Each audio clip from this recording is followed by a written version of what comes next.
আমরা একটা দ্বীপের গল্প বলছি, যেটা আমাদের পৃথিবীর কোনো একটা জায়গায় অবস্থিত।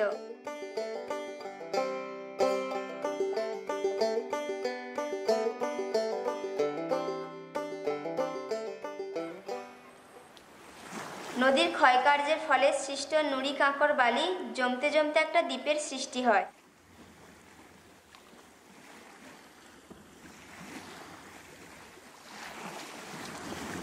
আস্তে আস্তে দ্বীপটা গভীর জঙ্গলে পরিণত হয়। অন্য দেশের বণিকেরা জলপথে বাণিজ্য করতে যাওয়ার সময় এই দ্বীপটা তাদের পছন্দ হয়।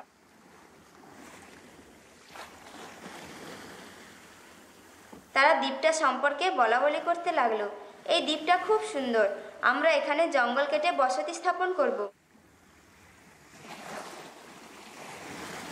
তারা এরকম কথা বলতে বলতে কতগুলো হিংস্র জানোয়ার এসে তাদেরকে আক্রমণ করে।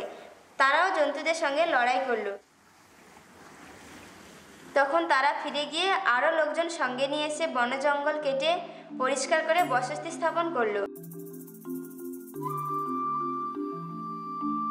সেই সুন্দর গ্রামটিতে বিভিন্ন ধরনের গাছপালা, পশু পাখি মিলেমিশে বসবাস শুরু করলো।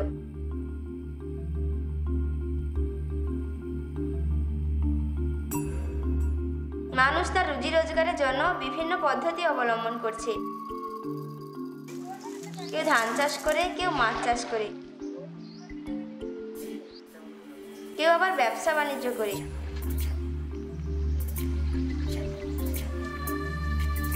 মানুষ এখন ফসল ফলানোর জন্য বিভিন্ন প্রকার জৈব সার ব্যবহার করলো। গ্রামের লোকেরা জমি জায়গা এত ভালোবাসতো যে অনেক টাকার বিনিময়েও তাদের জমি জায়গা দিতে রাজি হতো না। এই জায়গাটা আমার সারা বছর ফসল ফলাতে হবে আর খেতে হবে, রোজগার করতে হবে, খেতে হবে। বিক্রি করে দিলে আর এই জায়গাটা পাওয়া যাবে না। আর এই জায়গাটার আমরা সারা বছর ফসল ফলাচ্ছি আর রোজগার করছি, মানে বাজারে বিক্রি করছি, সেটা রোজগার করে, টাকা রোজগার করে আমরা খাচ্ছি।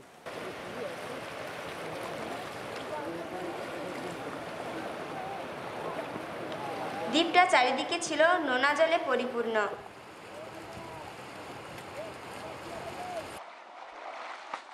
তারা পুকুর খনন করে বৃষ্টির জল তাতে ধরে রাখত। সেই জলই তারা গৃহস্থালির কাজে ব্যবহার করত। সেই পুকুরে জলে থাকতো ছোট বড় বিভিন্ন রকমের মাছ। তাছাড়াও ব্যাঙ, সাপ, ছোট ছোট পোকামাকড় ওই জলে বসবাস করার ফলে পুকুরের বাস্তুতন্ত্র বজায় থাকত।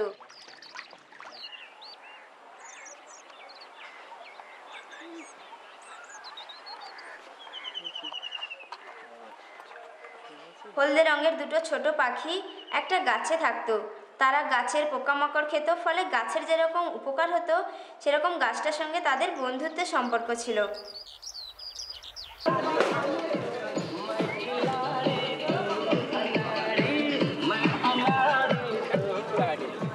মানুষ যাতায়াত করার জন্য প্রথমে নিয়ে এলো সাইকেল, পা ভ্যান ইত্যাদি। তারপর এলো উন্নত ধরনের যানবাহন।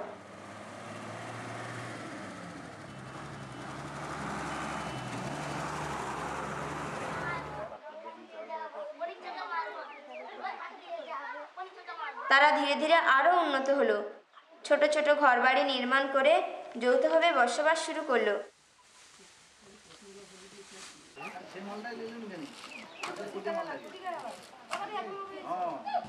বিভিন্ন অনুষ্ঠান, পূজা পার্বণের মাধ্যমে তারা সুস্থভাবে বসবাস করতে লাগলো।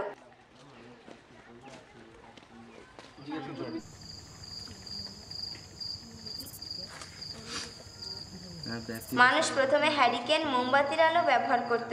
তখন মানুষ বলল যে আমরা যদি সৌরশক্তিকে কাজে লাগিয়ে ঘরে ঘরে বিদ্যুৎ তৈরি করি তো কেমন হবে।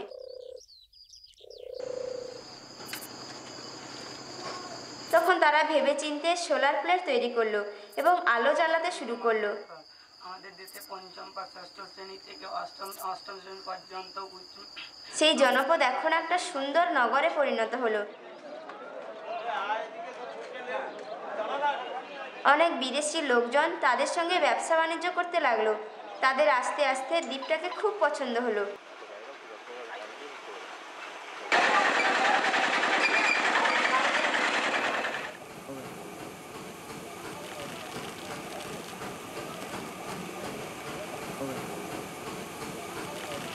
ধীরে ধীরে আবহাওয়া পরিবর্তনের সাথে সাথে মানুষের মধ্যেও পরিবর্তন দেখা গেল।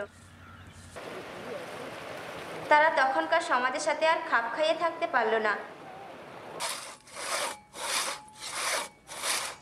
তখন তারা রাস্তাঘাট বড় করার জন্য অনেক গাছ কাটলো।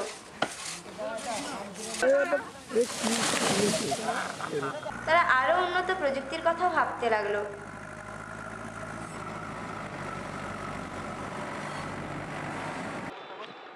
নিত্য নতুন কারেন্ট আসতে লাগলো। কারেন্টের ব্যবহার এত বেশি হলো যে মানুষ সৌরবিদ্যুতের কথা প্রায় ভুলেই গেল।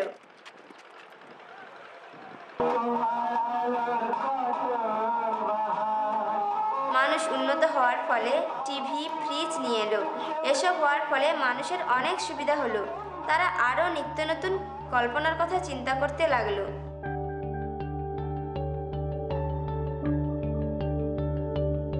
তারা আরও উন্নত যোগাযোগ ব্যবস্থার জন্য ব্রিজ তৈরি করলো, ট্রেন লাইন তৈরি করলো।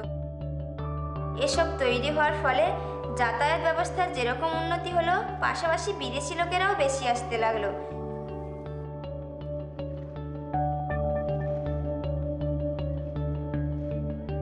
বিদেশি লোকেরা এখানে এসে বসত বাড়ি গড়ে তুললো, ফ্ল্যাট কারখানা তৈরি করলো, বড় বড় স্কুল কলেজ তৈরি করলো, বড় বড় হাসপাতাল তৈরি হলো।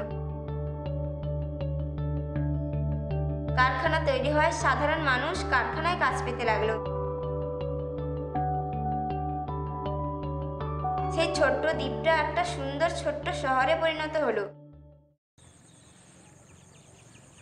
বিদেশ থেকে আরো মানুষজন আসতে লাগলো। তারা এখানে জমি জায়গা কিনে বসত বাড়ি গড়ে তুলল।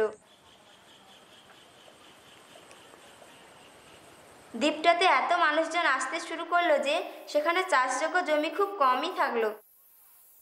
কম জমিতে বেশি ফসল ফলানোর জন্য তারা রাসায়নিক কীটনাশক প্রভৃতি সার ব্যবহার করতে শুরু করলো।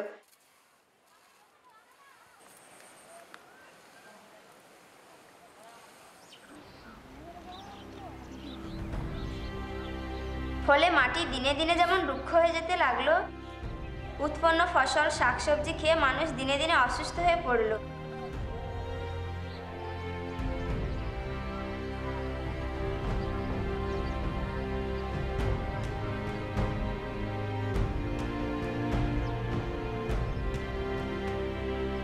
এখন প্রায়শই খরা বন্যা দেখা দিতে লাগলো।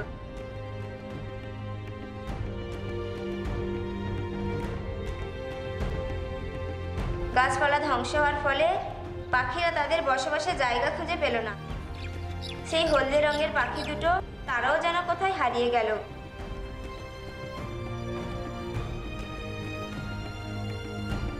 কলকারখানা, যানবাহনের ধোঁয়া এত বেশি হয়ে গেল যে আকাশ আর আগের মতো পরিষ্কার দেখা যাচ্ছে না।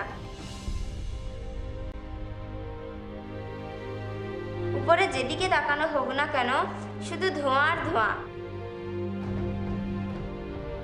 সাধারণ মানুষেরা দ্বীপটার আগের পরিবেশের সাথে এখনকার পরিবেশে কোনো মিল খুঁজে পায় না। তারা খুঁজে পায় না পাখিদের সুমধুর গানের কণ্ঠস্বর।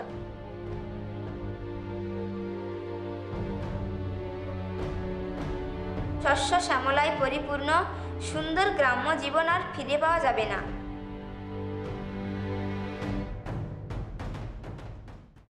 আমি সুচিস্মিতা। আমি আর আমারই 9 জন বন্ধু মিলে আমরা ফিল্মটা তৈরি করেছি।